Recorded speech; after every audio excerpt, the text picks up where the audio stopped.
이사야 24장 19절 20절 말씀 공독합니다. 이사야 24장 19절부터 20절 말씀 같이 공독합니다. 땅이 깨지고 깨지며 땅이 갈라지고 갈라지며 땅이 흔들리고 흔들리며 땅이 취한 자 같이 비틀비틀하며 원두막같이 흔들리며 그 위에 죄악이 중함으로 떨어져서 다시는 일어나지 못하리라. 아멘. 아멘. 오늘 말씀은 하나님의 심판으로 인간의 삶의 터전인 지구가 완전히 깨지고 해체될 것을 말씀하는 것을 내용으로 하고 있습니다. 심판에 대한 예언적 말씀이라고 했습니다. 땅이 완전히 파괴될 것이다 했습니다. 19절 말씀을 보면요, 땅이 깨지고 깨지고 갈라지고 갈라지고 흔들리고 흔들린다. 이 말씀 보면 지금 땅에서 아주 심각한 일이 일어날 것을 계속해서 강조하고 있습니다. 깨진다라는 말은 산산조각 나는 거죠. 지진을 생각하면 됩니다. 갈라진다는 말은 가루 상태로 깨뜨리는 것이죠. 그러니까 보통의 지진은 땅이 갈라지잖아요. 근데 갈라지고 그냥 끝나는 게 아니라 땅으로 깨지기 시작하는 거예요. 가루 상태가 되는 거예요. 갈라진 상태에서. 그리고 나서 흔들린다, 흔들린다. 그러면서도 흔들리는 거예요. 그러니까 땅이 단단해야 서 있는데 땅이 갈라져서 위험한데, 그 다음에 그 갈라진 땅 사건으로 또 땅이 계속 가루가 되면은 밟을 수가 없잖아요, 사람이. 근데 또 흔들어 버려요. 흔드니까 그 위에다 뭘 할 수가 없는 상태가 되는 것입니다. 흔들린다는 중심을 잃을 정도로 흔들리는 것을 말합니다. 땅이 갈라져서 가루가 날 정도로 깨지고 사람들이 정상적인 생활을 할 수 없게 만드시는 것입니다. 같은 단어를 두 번씩 반복했습니다. 깨지고 깨진다, 갈라지고 갈라진다, 흔들리고 흔들린다. 그리고 같은 의미를 세 번 반복했습니다. 같은 의미를 세 번. 깨진다, 갈라진다, 흔들린다. 지진의 상태거든요. 그러니까 세 번 반복한 것은 철저하게 깨지고, 갈라지되 철저하게 갈라지고, 흔들리되 철저하게 흔들린다는 거예요. 그래서 이 말씀들이 또 완료형으로 되어 있습니다. 계속 예언의 말씀이 완료형으로 된 것은 앞으로 일어날 일인데, 이미 끝난 것으로 이렇게 표현한 것은 이 하나님의 계획이 완전히 굳어졌다 이거죠.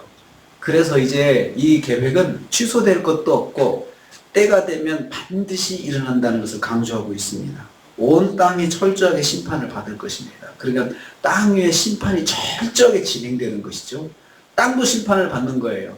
물론 사람이 심판을 받기 위해서 땅이 그 환경을 통해서 심판의 환경이 되겠지만, 땅도 심판을 받고 사람도 심판받고 그렇게 되는 것입니다. 왜 그럴까요? 이제 그 이유가 나와야 됩니다. 다시 한번 이제 땅이 비틀거리고 흔들린다라고 20절 또 말씀합니다. 땅도 심판을 받은 지구의 상태를 보여주고 있습니다. 땅이 심판받은 지구의 상태가 심판날에 땅에 심하게 요동하게 될 것을 보다 생생하게 묘사하고 있는 것입니다. 비틀비틀하다, 이것도 단어를 두 번 쓰고 있습니다. 누아 이렇게 쓰고 있습니다. 땅이 흔들린다는 뜻입니다. 다시 흔들린다는 말로 표현했습니다.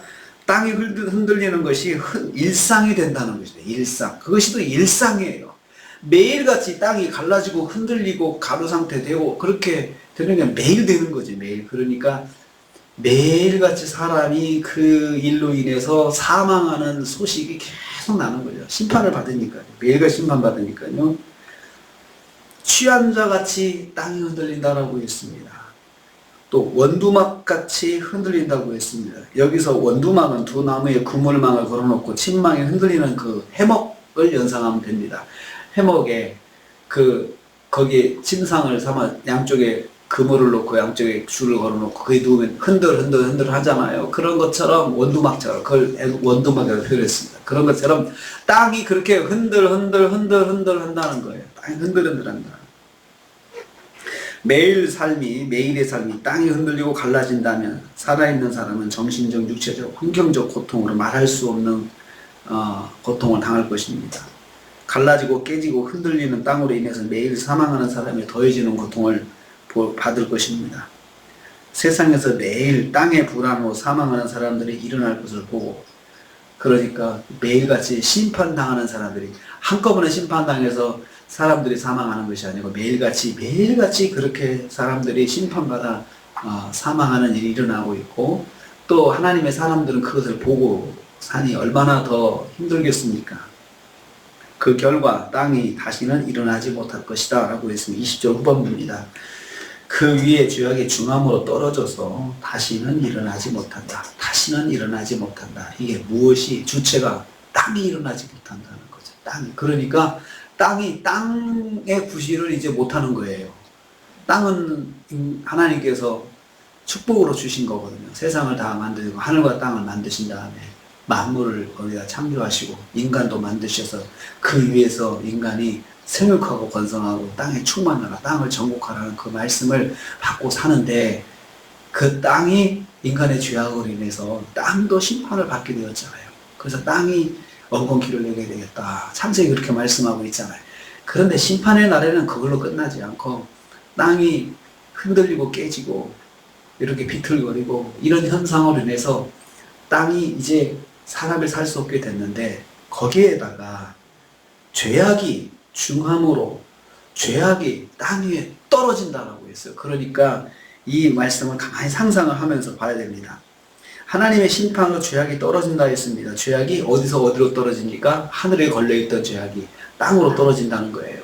그러니까 죄악이 하늘에 걸려있다는 말은 사람들이 죄악을 얼마나 많이 행했는지, 어떤 눈으로 보기만 하면 주렁주렁 죄악이 걸려있는, 주렁주렁 죄악이 보이는 세상 속에 세상이 되니 하나님께서 심판을 안 하시겠습니까?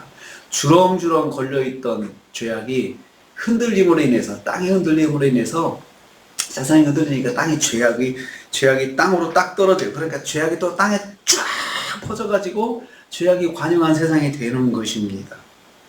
여기서 땅 위에 죄악이 중하기 때문에 하나님께서 그 죄악을 심판하셨다. 그러니까 흔들흔들한 환경을 통해서 죄악이 땅에 떨어지게 됐어요. 그래서 이제 여기서 죄악이라는 말은, 죄악은 세우신 질서를 이탈해서 그 뜻을 거스르는 모든 것, 하나님께서 세우신 질서를 이탈해가지고 그 뜻을 하나님의 뜻을 거스르는 모든 것이 다 죄악입니다.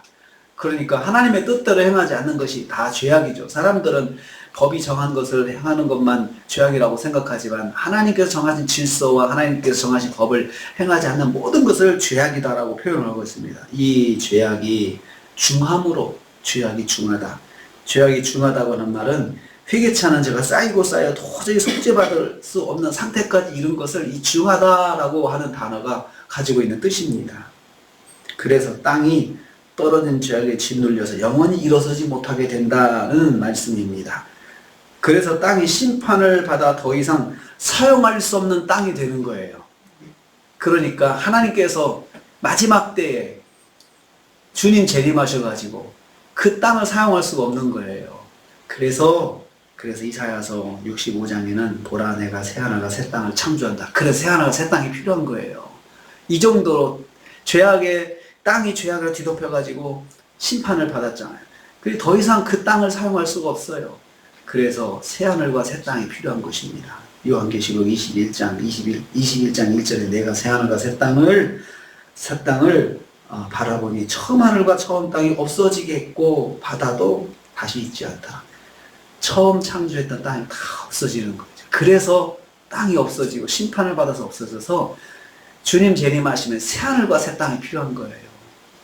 그 심판받은 땅을 재림하신 주님과 또 하나님의 백성들이 사용할 수가 없잖아요. 그래서 새하늘과 새 땅이 세상에 필요한 것입니다. 그것을 이사야서가 말씀하고 있어요. 그래서 65장에 가면은 다시 또 새하늘과 새 땅을 또 말을 하는 것이 하나님의 심판으로 이 땅도 다 심판을 받아가지고 더 이상 우리가 거룩한 하나님의 백성들이 밟고 살 수 있는 땅이 안 되는 거예요. 그것이 무엇 때문에 그렇습니까? 죄악 때문에. 우리 인간의 죄악 때문에. 우리 인간이 죄악을 범하고 그 땅을 밟고 살아서 땅도 더러워졌고 땅도 그 죄악으로 인해서 하나님의 심판을 받은 것이죠. 그래서 땅이 영원히 일어나지 못한다. 그 말씀이 거기 있습니다. 그래서 오늘 말씀이 참 중요한 말씀입니다. 하나님의 심판으로 처음 땅이 없어지고 깨지고 그리고 사용할 수 없게 되어서 새하늘과 새 땅이 필요하게 된다고 하는 것, 그것이 주님 오실 때 마지막 때의 환경을 말씀하고 있는 것입니다. 우리가 죄를 범하면 우리로 끝나는 것이 아니고 우리가 책임지고 있는 온 땅도 우리로 인해서 더러워지고 부정하게 되는 것입니다.